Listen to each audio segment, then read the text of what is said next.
بلژیک.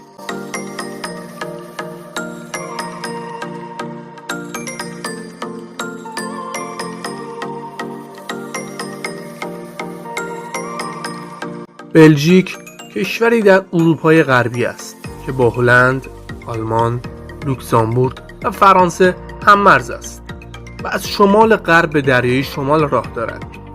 مساحت این کشور حدود 30,000 کیلومتر مربع است و از نظر وسعت در حدود رتبه 136 جهان قرار می‌گیرد. جمعیت بلژیک نزدیک به 11.5 میلیون نفر است و از نظر جمعیت در حدود رتبه 80 جهان جای دارد. پایتخت کشور بروکسل یکی از مهمترین شهرهای سیاسی اروپا محسوب می شود. شهری که مقر اصلی اتحادیه اروپا و ناتو در آن قرار دارد. آنتورپ به عنوان یکی از بزرگترین مراکز تجارت الماس جهان شناخته می شود. شهر بروژ با کانالهای آبی و معماری قرون وسطایی‌اش از زیباترین شهرهای اروپا است. بلژیک کشوری چند زبانه است. در شمال مردم به زبان هلندی، در جنوب به فرانسوی و در بخش کوچکی نیز به آلمانی صحبت می‌کنند. این تنوع فرهنگی هویت منحصر به فردی به کشور داده است. بلژیک همچنین به شکلات‌های معروف، وافل‌های بلژیکی و البته تیم‌های ورزشی قدرتمند شناخته می‌شود. آب و هوای بلژیک معتدل اقیانوسی است. زمستان‌هایی نسبتاً خنک و تابستان‌هایی ملایم دارد و بارش باران در طول سال نسبتاً منظم است.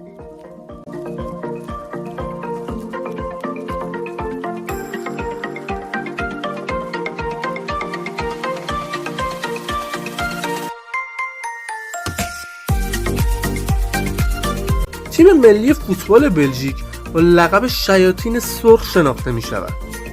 تیمی که در یک دهه اخیر با نسل طلایی خود توجه جهان را به خود جلب کرده. بزرگترین افتخار تاریخ این تیم کسب مقام سوم جام جهانی فوتبال 2018 بود. تورنمنتی که بلژیک نمایش‌های درخشانی ارائه داد و با شکست انگلستان به سکوی سوم رسید.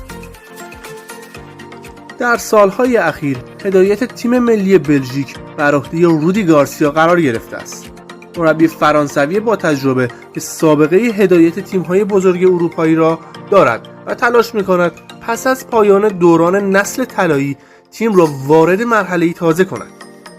نسل طلایی بلژیک سالها در صدر رده‌بندی فیفا قرار داشت و از نظر کیفیت فردی یکی از قدرتمندترین تیم‌های جهان بود. اما با وجود این جایگاه نتوانست قهرمانی بزرگی در جام جهانی یا یورو کسب کند.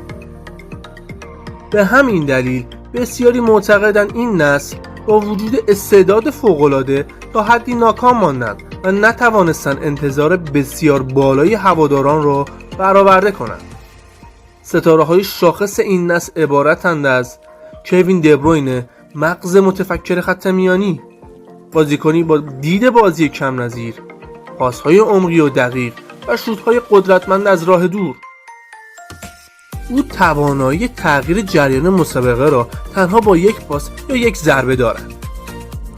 روملو لوکاکو مهاجم قدرتمند و تمام کننده اصلی تیم، آقای گل تاریخ تیم ملی بلژیک که با قدرت فیزیکی بالا، سرعت مناسب و قدرت تمام کنندگی سالها خط حمله شیاطین سرخ را رهبری کرده است. تیبو کورتوا دروازه‌بان بلند بالا و مطمئن با واکنش‌های سریع و عملکرد درخشانش در بازی‌های بزرگ یکی از بهترین دروازه‌بان‌های نسل خود محسوب می‌شود. همچنین بازیکنانی مانند ادن هازارد در اوج دوران حرفه‌ای خود نقش مهمی در شکلگیری این نسل طلایی داشتند و فوتبال تکنیکی و هجومی بلژیک را به نمایش گذاشتند.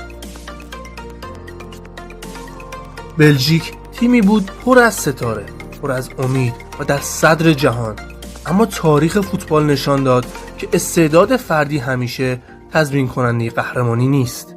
با این حال شیاطین سرخ همچنان یکی از نام‌های قابل احترام فوتبال اروپا و جهان هستند.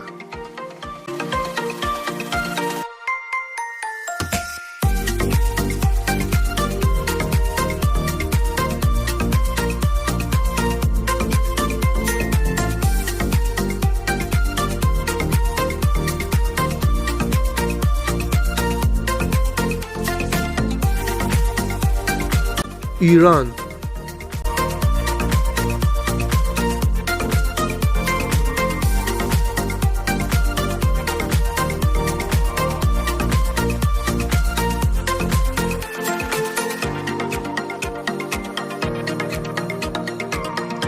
ایران کشوری پهناور در غرب آسیا است که در منطقه خاورمیانه قرار دارد و با 7 کشور هم مرز است. این کشور از شمال با ارمنستان، جمهوری آذربایجان و ترکمنستان، از غرب با ترکیه و عراق و از شرق با افغانستان و پاکستان هم مرز است. همچنین از شمال به دریای خزر و از جنوب به خلیج همیشه فارس و دریای عمان دسترسی دارد. مساحت ایران حدود 1.5 میلیون کیلومتر مربع است و از نظر وسعت در حدود رتبه 17 جهان جای می‌گیرد. جمعیت کشور نزدیک به 90 میلیون نفر است و از نظر جمعیت در میان 20 کشور پر جمعیت جهان جای دارد. تهران، پایتخت ایران، بزرگترین شهر کشور و مرکز سیاسی، اقتصادی و فرهنگی آن است. مشهد یکی از مهمترین شهرهای مذهبی جهان اسلام به شمار می رود و سالانه میلیون ها زائر را به خود جذب می کند. اصفهان با معماری با شکوه و میدان نقش جهان از مهمترین نمادهای تاریخی و فرهنگی ایران است. شیراز نیز به شهر شعر و ادب فارسی شهرت دارد و آرامگاه حافظ و سعدی در آن قرار گرفته است. ایران یکی از کهن‌ترین تمدن‌های جهان را در اختیار دارد. تاریخ این سرزمین به هزاران سال پیش باز می‌گردد و امپراتوری‌های بزرگی مانند هخامنشیان، اشکانیان و ساسانیان در این زمین برخاستند. آثار تاریخی متعددی از جمله تخت جمشید، میدان نقش جهان و پاسارگاد بخشی از میراث ارزشمند ایران هستند. از نظر جغرافیایی ایران کشوری بسیار متنوع است. از جنگل‌های سرسبز شمال و سواحل دریای خزر گرفته تا کویرهای وسیع مرکز کشور و کوههای زاگرس و البرز. همین تنوع طبیعی باعث شده ایران یکی از متنوع‌ترین کشورهای آسیا از نظر اقلیم و طبیعت باشد. فرهنگ ایرانی ترکیبی از تاریخ، هنر، ادبیات و مهمان نوازی است. نام‌هایی مانند فردوسی، حافظ، سعدی و خیام نه تنها در ایران بلکه در سراسر جهان شناخته شده‌اند و نقش مهمی در میراث فرهنگی بشریت دارند.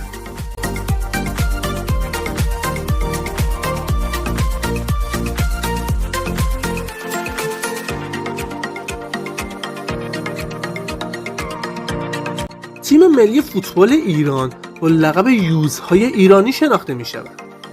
لقبی که از یوز پلنگ آسیایی که یکی از نمادهای حیات وحش ایران الهام گرفته شده است. ایران پر افتخارترین تیم فوتبال غرب آسیا است و 3 بار قهرمان جام ملت‌های آسیا شده است. در سالهای 1968 1972 و 1976 ایران یکی از قدرت‌های سنتی فوتبال آسیا به شمار می‌رود و تاکنون چندین بار به جام جهانی صعود کرده است. حضور در 7 دوره جام جهانی نشان دهنده ثبات و قدرت این تیم در سطح قاره است. یکی از ماندگارترین لحظات تاریخ فوتبال ایران در جام جهانی 1998 رقم خورد، جایی که ایران با پیروزی 2-1 مقابل آمریکا نخستین برد تاریخ خود را در جام جهانی به دست آورد و یکی از خاطره انگیزترین مسابقات تاریخ فوتبال کشور را ثبت کرد.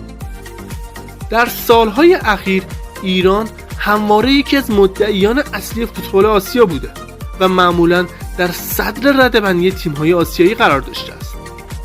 صعود زود هنگام به جام جهانی 2026 نیز بار دیگر قدرت و ثبات این تیم را نشان داد. سرمربی فعلی تیم ملی ایران امیر قلعه‌نویی است. مربی که در بازگشت دوباره به تیم ملی با شعار جوانگرایی و ساخت نسل جدید هدایت ایران را بر عهده گرفت. با این حال تیم ملی ایران در آستانه جام جهانی 2026 یکی از مسن‌ترین تیم‌های تاریخ خود را در اختیار دارد. موضوعی که بارها مورد انتقاد کارشناسان و هواداران فوتبال قرار گرفت. قلعه‌نویی اما معتقد است بسیاری از این انتقادها با حب و بغض همراه است و بارها از عملکرد خود و اعضای کادر فنیش دفاع کرده و نتایج تیم ملی را نشانه موفقیت این مجموعه دانسته است. خواهش میکنم تو این یک ماه حب و بغضا رو بذارن کنار، تا نقدی که کمک کنه حب و بغض نباشه. و این دوستانی که میان کارشناسی میکنن بعضا خب دور از فوتبال بودن، بعضا حب و بغض دارن که حالا ما با حب و بغضا کار نداریم، ولی بقیه دوستان بیاد این ایرادا رو بیایید بگید، حب و بغض نداشته باشید. خب وقتی واقعا یه سری از دوستان هم بدون مطالعه هم با حب و بغض تیم ملی رو اذیت کردن. اون نقدی رو برای ما قابل قبوله که به تیم ملی کمک کنه. حالا بعضی شاید با حب و بغض مشکل با مثلا یه شخصی رو دارن. در کنار مسائل فنی، حضور ایران در جام جهانی 2026 با چالش‌های دیگری نیز همراه بوده است. با توجه به برگزاری مسابقات در آمریکا، بحث صدور ویزا و ورود اعضای تیم ملی و هواداران ایرانی به این کشور یکی از موضوعات مهم رسانه‌ها پیش از آغاز رقابت‌ها بوده است. نسل فعلی ایران ترکیبی از تجربه و کیفیت فنی است. مهدی طارمی مهاجم گلزن و با تجربه تیم است که سالها در بالاترین سطح فوتبال اروپا بازی کرده و مهمترین مهره هجومی تیم ملی به شمار می‌رود. قائدی با سرعت، تکنیک و توانایی عبور از مدافعان یکی از خلاق‌ترین و غیر قابل پیش‌بینی ترین بازیکنان ایران محسوب می‌شود.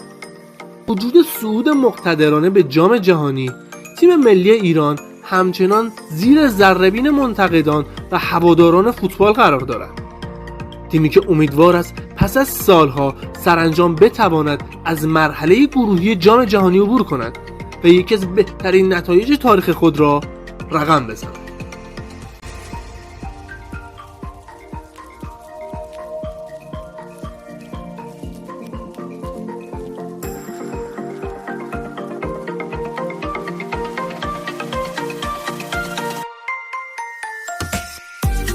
مصر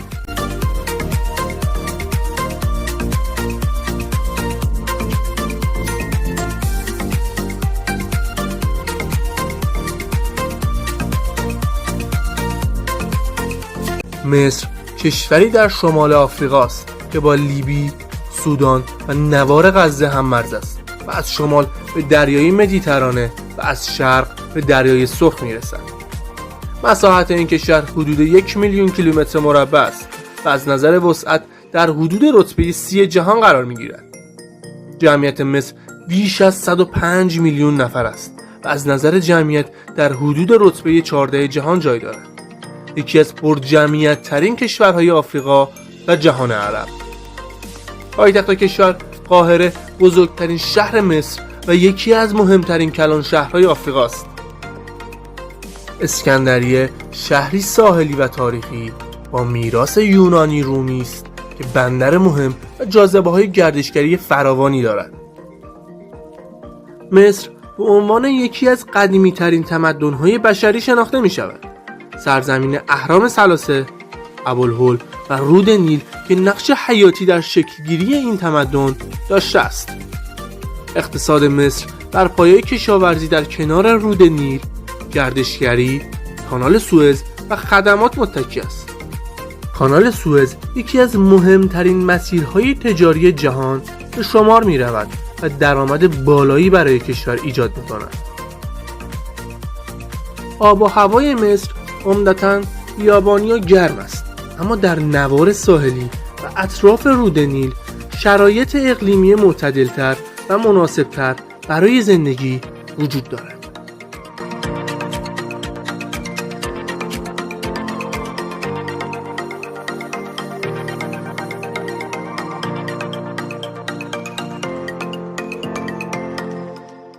تیم ملی فوتبال مصر با لقب فرعون‌ها شناخته می شود. لقبی برگرفته از تاریخ باشکوه این سرزمین. مصر پر افتخارترین تیم تاریخ جام ملت‌های آفریقا است. با 7 قهرمانی رکورددار این رقابت‌ها محسوب می شود. اما با وجود این افتخارات قاره‌ای، حضور مصر در جام جهانی بسیار کمرنگ بوده است. آنها تنها در سالهای 1934 و 2018 حضور داشتند و این دوره سومین تجربه تاریخی آنها در بزرگترین تورنمنت فوتبال جهان محسوب می شود. صعود به جام جهانی 2018 یکی از دراماتیک ترین لحظات تاریخ فوتبال مصر بود.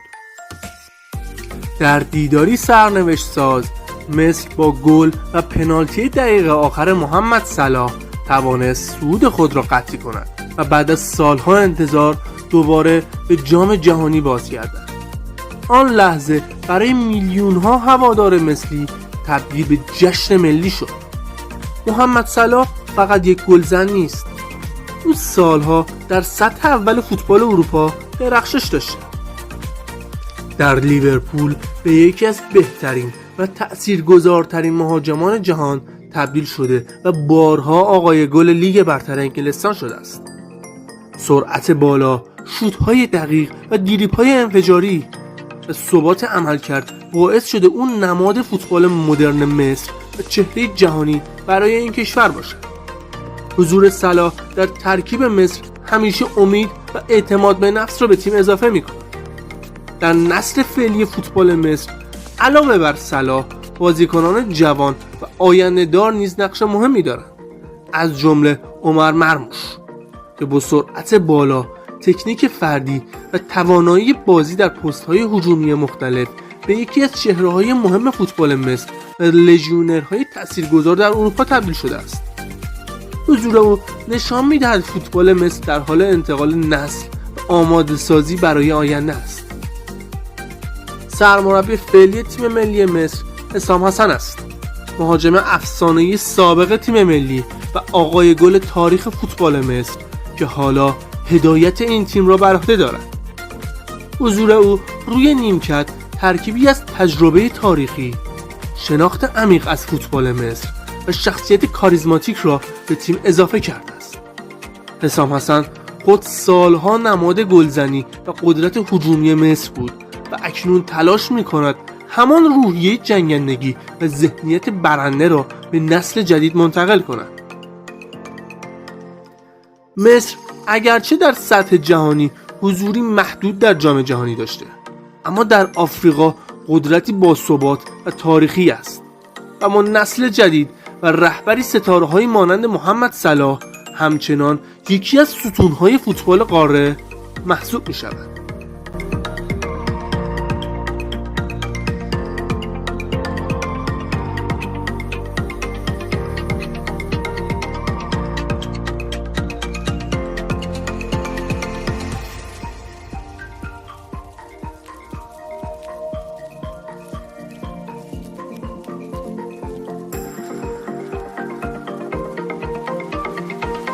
نیوزلند.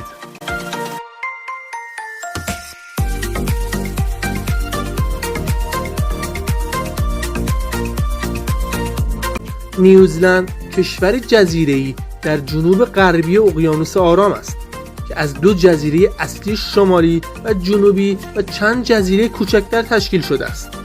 این کشور در نزدیکی استرالیا قرار دارد و یکی از دورافتاده ترین کشورهای جهان محسوب می شود. مساحت نیوزلند حدود 260,000 کیلومتر مربع است و از نظر وسعت در حدود رتبه 75 جهان جای دارد. جمعیت آن نزدیک به 5.2 میلیون نفر است و از نظر جمعیت در میان کشورهای کم جمعیت اما پیشرفته دنیا قرار دارد. پایتخت کشور ولینگتون مرکز سیاسی و اداری نیوزلند است. اوکلند بزرگترین شهر و قلب اقتصادی کشور محسوب می شود. نیوزلند به طبیعت شگفت انگیزش مشهور است. کوههای سر به فلک کشیده، دریاچه‌های یخچالی، جنگل‌های انبوه و مناظر فیلمبرداری شده در مجموعه‌هایی مانند ارباب حلقه‌ها این کشور را به یکی از زیباترین مقاصد گردشگری جهان تبدیل کرده است. اما اقتصاد نیوزلند بر پایه کشاورزی پیشرفته، دامداری، صادرات لبنیات و گردشگری استوار است. این کشور یکی از بزرگترین صادرکنندگان محصولات لبنی در جهان محسوب می شود. فرهنگ نیوزلند ترکیبی از میراث بومیان مائوری و تأثیرات مهاجران اروپایی است. احترام به طبیعت و حفظ محیط زیست یکی از اصول مهم در جامعه این کشور به شمار می رود.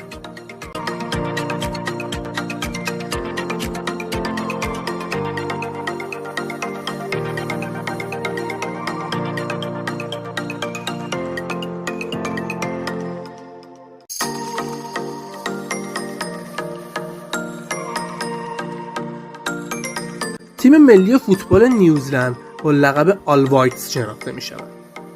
لقبی که به رنگ پیراهن سفید این تیم اشاره دارد. نیوزلند در منطقه اقیانوسی قدرت اصلی فوتبال محسوب می شود و بارها قهرمان این منطقه شده است. این تورنمنت پیش رو سومین حضور تاریخی آنها در جام جهانی محسوب می شود. تجربه هایی که نشان می دهد فوتبال نیوزلند در مسیر رشد و ثبات قرار گرفته. آنها در جام جهانی فوتبال 2010 عملکردی شگفت انگیز داشتند و بدون شکست از مرحله گروهی حذف شدند. نتیجه‌ای که هنوز هم یکی از بهترین نتایج تاریخ این کشور در جام جهانی به شمار می‌رود. سرمربی فعلی تیم ملی نیوزلند دارن بیزلی است. مربی که تلاش می‌کند با ترکیب بازیکنان داخلی و لژیونرهای شاغل در اروپا و استرالیا تیم را از نظر تاکتیکی منظم‌تر و رقابتی‌تر کند. در خط حمله مهمترین چهره تیم بدون شک کریس وود است. مهاجمی که سالها در لیگ‌های معتبر اروپا بازی کرده و به عنوان آقای گل تاریخ تیم ملی نیوزلند شناخته می‌شود.